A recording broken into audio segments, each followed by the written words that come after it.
మరో heroine open up అయింది. సినిమాల్లో అవకాశాలంటూ హీరోయిన్లకు ఎదురయ్యే వేధింపుల గురించి ప్రస్తావించింది. ఇటీవలి కాలంలో హీరోయిన్లు తమకు ఎదురైన చేదు అనుభవాల గురించి వివరిస్తూ ఉండగా ఈ జాబితాలో ఈ సీనియర్ నటీమణి కూడా చేరింది.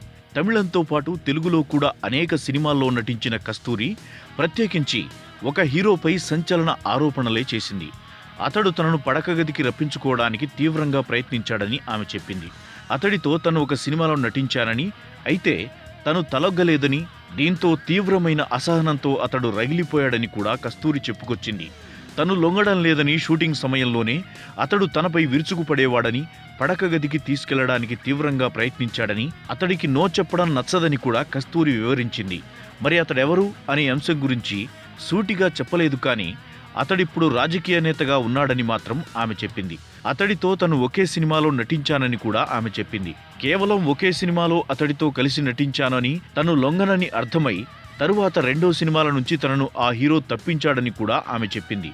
మరి క్లూలను బట్టి సినిమాల బయట కూడా నో చెప్పడం నాకు నచ్చదనే యాటిట్యూడ్ ఉన్న హీరో ఎవరనేది నిర్ధారించుకోవడానికి గూగుల్ను ఆశ్రయించవచ్చు.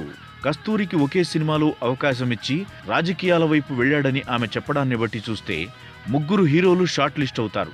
కస్తూరికి ఒకే హీరోలో అవకాశమిచ్చి రాజకీయాల వైపు వెళ్లిన తెలుగు హీరోలు 2. అలాగే ఒక తమిళ హీరో కూడా కస్తూరితో ఒకే సినిమా చేశాడు, రాజకీయాల్లో ఉన్నాడు. ఈమెతో ఒకే సినిమాలో చేసిన తెలుగు హీరోలు కమ్ రాజకీయ నేతలిద్దరికీ హీరోయిన్లతో ప్రవర్తన విషయంలో చాలా చెడ్డ పేరుంది ఇండస్ట్రీలో. మరి వీరిద్దరిలో కస్తూరి ఎవరి బాధితురాలో